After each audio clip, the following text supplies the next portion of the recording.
And also, guys, you can tackle the NFL action with FanDuel, America's #1 sportsbook. Right now, new customers can bet $5 and get $150 in bonus bets if that first $5 bet wins.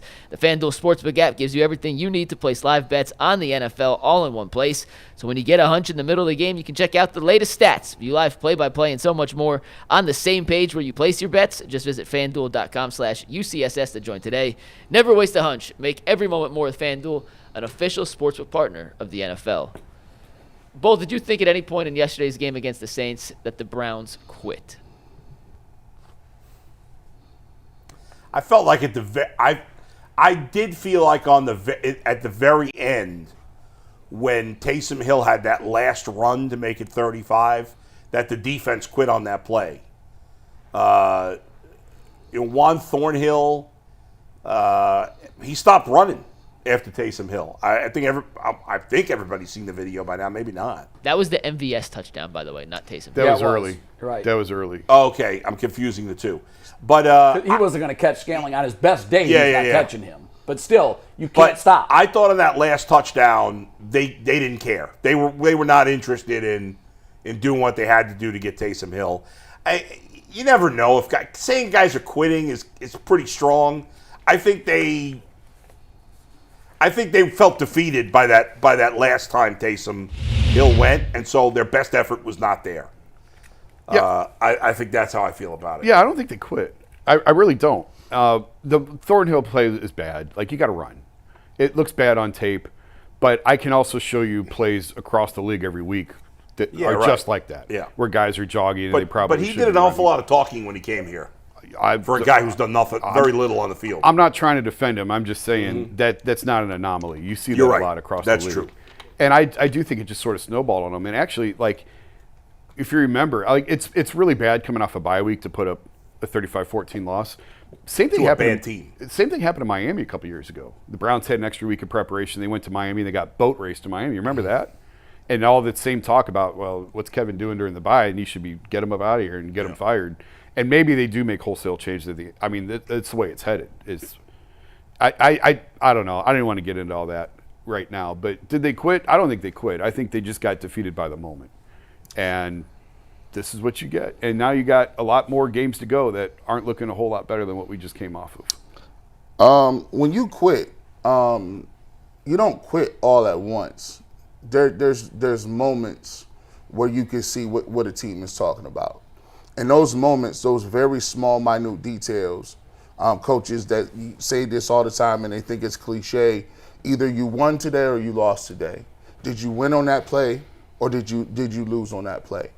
And when you have enough losses in a row, what starts to happen is people start to not lose on film. They start losing in every other aspect. So they lose in their preparation.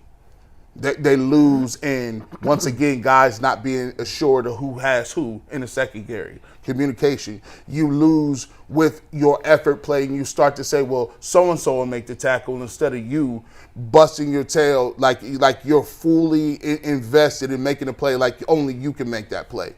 And I thought it was a telltale sign of what happened in that game. As we talk about everybody who's moving around. You got Zadarius Smith, right? I've never seen this in my life. I've never seen somebody get pulled on camera that did not play. He was pulled onto camera, and they said, Zadarius, how do you feel? He's going on a happy tour, like he's Tom Cruise, like jumping on the couches, talking about, I met Katie Holmes, I'm in love. You doing that? He in street clothes, Jay, on couches. You got Amari Cooper. Talk about that. I ain't never been this happy for a win. Boy. That comment was telling. And that man, I ain't never seen him. He got captions under his name. This is in closed captions. That's how least he talked in his whole career. We have the soundbite if anyone didn't hear it. I think it's worth playing only for the reason that he specifically, without saying Cleveland was ass and the culture there is awful, he said it. I think we should play it. Here's the soundbite from Amari Cooper following the Bills' win over the Chiefs yesterday. It's the first time in a long time that I've actually felt joy, from winning this game, from, just the way we played, from having so many guys on the team who, our playmakers, and they come up and they show up when their number is called. Collectively as a group, it's just amazing. A lot of the guys here, it's just kind of a different place too, Buffalo, compared to some of the other places I've been to. So a lot of the guys, it's a tight-knit group, I would say. A lot of the guys go out together. They hang around each other 24/7, and it truly shows up on the field. It truly does. It's first time. Bro, you cut off. I thought the most important part was the end of it. No, the end of it where he said, I didn't cut it off. That's what was posted. Oh, okay. I saw the full clip somewhere else last night. He went on to say that it's a close-knit group and it's so much different from other places I've been. Well, we know where he's been: Dallas, Raiders, the Raiders, Browns, and the Browns. And they're pretty much all dumpster fires. Yep. And now he's in a winning organization with good culture. By the way, and it's totally different for by him. the way, there were an awful lot of people, I was not one of them, but some people in this studio were, that were writing off the Bills at the beginning of the season because they didn't have the skill position players. Who wrote them off? I think it was G. Bush, but I'm not 100% sure. Was that?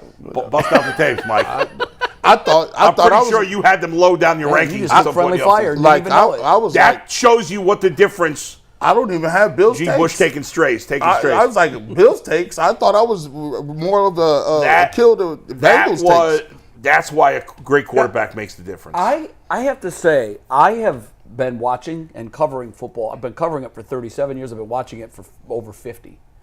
I've never seen a game that leaves me more mystified than yesterday's. And that's saying something. I've seen a lot of football. I'll just read you some numbers. Time of possession, pretty much a wash. 29-22 to 30-38. So the Browns possessed it just 38 seconds less than the Saints. We won first downs, 22-19.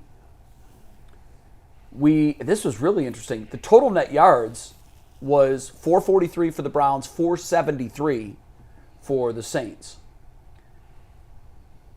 If you just looked at they played a perfect game. They weren't penalized much. They didn't turn the ball over. They lost by 3 touchdowns. But this is well, they missed 3 field goals. Okay, so that's 9 points.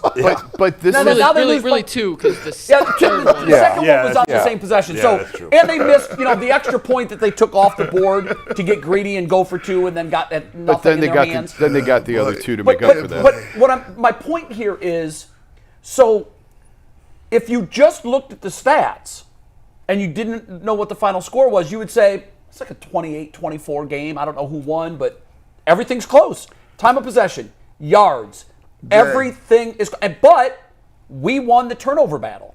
We Jay, didn't turn the ball over, and This we is lost by 3 wild. touchdowns. This is devastating. This is why when we talk about what's wrong with the Browns, do you realize that if Deshaun Watson would have put up that game that Jameis Winston put up, they would have put a statue. You know what the people would have said? It's unbelievable, his He threw numbers. for 400 and I think he's headed to the bench, yards. isn't he, Jay? He's headed to the bench. I'd bench him. Look at this. That's crazy. Okay, so you're going to bench him. That's crazy. And by the way, I think that's exactly what's going to happen. And next year he's going to be a New York Jet or whatever. This is but, wild. But here's what's remarkable to me about this: the man's averaging over 300 yards in his 3 starts. Yeah. He's thrown 7 touchdowns. Everybody but Deshaun throws for 300 yards for the Browns. But here's I know, the thing. but here's what's amazing. But I thought it was a quarterback though. They're going to move off of him because we have to see what DTR is. But this man, I'm telling you, he's going to be benched. In my view, I think they're going to come out this I don't week think and they're going say, to bench him this week. It's a short week. Well, that's true. why else are you? Yeah, no, yeah. Yeah, You know next what? You're week. right. I didn't think about He'll that. get benched You're right. probably after the Steelers but game. It's clear to me that he's not their long-term guy. No. But if you just look at his numbers in a vacuum, like, he's not the reason they're losing. What are we doing here? What are we doing? Well, what are you guys trying to say? What You are we think they should doing? move forward with Jameis? No. What I'm saying is the dude threw. This is what there are people jumping up and down at home. They said, "Listen, you said we getting the worst quarterback play in the world, the worst." That man played one of the best games I've ever seen, statistically speaking, as a Cleveland Brown. If those numbers were on anybody else, Baker Mayfield, Deshaun Watson, we'd be cheering. They not only didn't win, they got beat soundly. So what does that say about your problems as an organization when your quarterback just threw for 400? But it was 14-14 going in the fourth quarter, and the defense unraveled in the fourth quarter especially. But here's and the thing. offense didn't score enough points. No, but because that's what I was going to say. They needed to score more than 20. This is the NFL. Yeah, but it's mystifying. No, but this is the NFL. We've said this. Defenses will give you whatever you want from the 20 to the 20. Right. You can throw it. But you can no one pile else up is all the doing yards that, that you though, want. Jay. What do you mean? No. What do you mean? Who else is threw doing for that? 400 yards yesterday. What other Cleveland Browns threw for 400? Joe Burrow's done it five times and lost. What are you talking about? What other Cleveland Browns quarterback threw for 400? I don't think that's what you were saying. I'm saying it. Answer. His point is different than my point. Okay.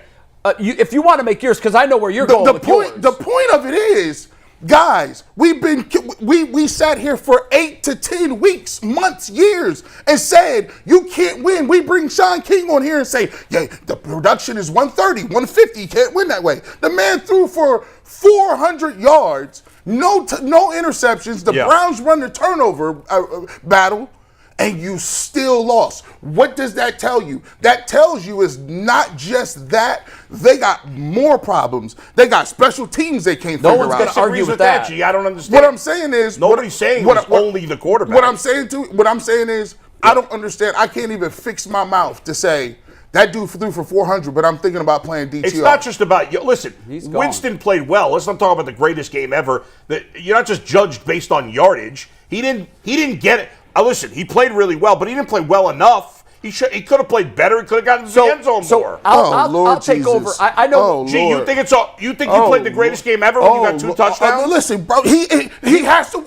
Listen, the man put up 400 yards. There's other statistics other people have to do their job. Yes, I agree, but why do we minimize other people's ability? The offensive line can't block. They can't run the football. But who disagrees with you? He threw for 400 yards, and we're talking about DTR. But that has nothing to do with him. What? Am I crazy? No, I know exactly what you're saying. I'm telling you, I've said it for weeks. The Browns have never looked at Jameis as the long-term option. They never have.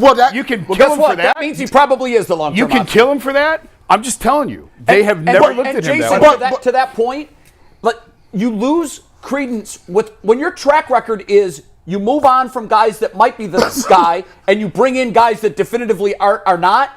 You have no cachet. But we don't know that DTR is definitively not. We don't know that Jameis Winston definitely is. But here's the thing. He's played 2 good games against terrible defense. If I just gave you his numbers and you said, wow, those are AFC Player of the Week numbers, guys. Yeah. There's no question. He threw 2 touchdowns, almost 400 yards, completed 60% of his... That's how you win the AFC Player of the Week. Well, he's not going to win Player of the Week. Of course he's not. This team lost by 21 points. Yeah. But I think... I have so many questions about this. Was it addressed last night why Nick Chubb became the invisible man? Is he hurt? No. Someone said he was benched. I didn't hear anything about him getting benched, but he was not. Well, he was benched. No. He was benched. He was not in the game. He was benched. I don't know why. I don't know why. Yeah. Stefanski's speaking right now. So maybe. 11 carries, 50 yards. We all said Saints is going to be his breakout game. He was averaging 5 yards a carry.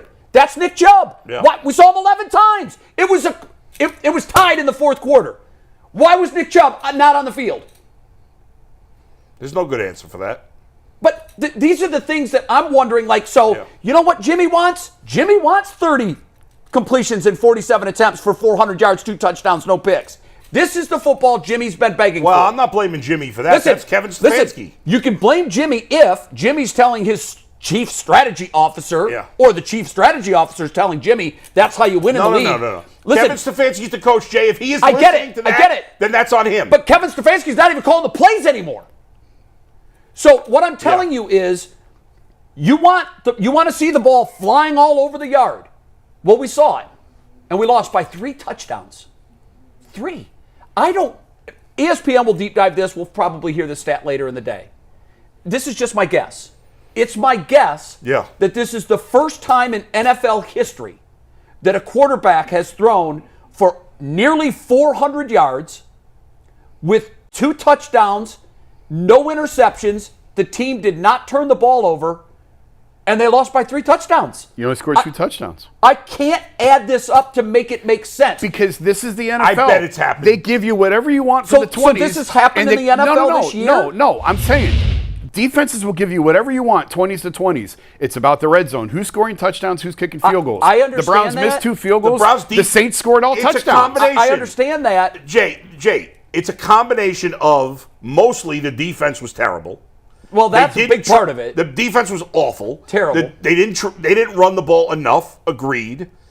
Also, they didn't get the ball in the end zone enough. They only got the ball in the end zone twice. I don't care about his passing. When it was 14-14 in the fourth quarter, I said, okay, we're here. Yep. It's late. It's close. Why do you have Nick Chubb on your team? Run clock, move the chains. Nick Chubb's in mothballs, and I'm waiting. I'm actually screaming at the television because I'm saying, where's the sideline reporter in this game? Let's talk about Nick Chubb is the kind of player that if he's out of the game, I want to know about it. If I'm watching the Rams and Puka Nacua is out of the game, they're telling me, why is Puka Nacua not in the game? It was strange. Nobody's telling me. In fact, they didn't even talk about Nick Chubb wasn't in the game. This is an indictment. This is when the sideline reporter asked the interim coach of the Saints. Taysom Hill had a fumble. Taysom Hill threw a pick. Yep. They came to him and said, "Hey, are you doing too much with Taysom? Are you gonna try to slow that down a little bit?" He said, "No. Taysom Hill is one of the best players in the league, and we're gonna give him the ball more." And they did. And they did, and they won. Browns couldn't now stop this is wild to me. I've never seen the Cleveland Browns say the same thing. No, when their guys averaging 5 yards a carry, they wrap them up in bubble wrap and put them on the sidelines. I don't know. Maybe it will come out that Nick suffered a setback and he had a sore knee. I would have thought that would have come out in the post-game comments. It was weird that it seemed like the whole middle of the game he didn't play. He was averaging almost 5 yards a carry. There's no explanation. 10 carries, 46 yards, 4.6 yards per carry. That's Nick Chubb. That's the guy we want. He looked different to me yesterday. He looked better. I thought he was a little more aggressive. I thought he was quicker to the hole. I thought he ran with more purpose, particularly with his later carries. And then he just disappeared. There's no explanation for it. I want answers. I want Kevin Stefanski to tell me what happened with Nick Chubb. I want the play caller to tell me, why did you not call Nick Chubb's number? It's a 14-14 game in the fourth quarter. What are you doing? What are you doing? That's completely fair. Maybe they made a business decision. Maybe, listen. Well, but Chubb's business is tied to incentives, and he can't get incentives if he's not playing. Maybe this is the gentleman's punt, because let's be real. Like, it's going to come a point in time where there's diminishing returns on wins like this. That's why I say Jameis is going to get benched. If you're going to play it like that, if this is the way we're going to play, nobody will survive. Because what'll happen is it'll be painfully obvious, like they're pivoting and they need a draft pick. Because, I mean, Myles Garrett, that looked like draft pick Myles Garrett. He was like, man, I'm not about to be out here running around. Myles Garrett, he's the head scratcher. I know he's got. Well, Jay, we're gonna talk defense in 1 sec. So let me get a read in, and we can talk about the defense.